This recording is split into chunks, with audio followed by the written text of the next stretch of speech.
Nagpang-abot ang dalawang barko ng China matapos na subukan ng mga itong itaboy ang mga sasakyang pandagat ng Pilipinas sa Baho de Masinloc kamakailan.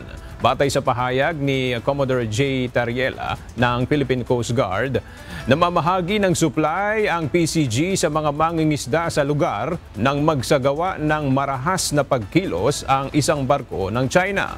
Habang mabilis na umuusad ay hinabol ng Chinese Coast Guard ang BRP Suluan ng PCG, ngunit nang haharangin na nito ang sasakyan ng Pilipinas ay tumama naman ito sa isang warship ng Chinese Navy.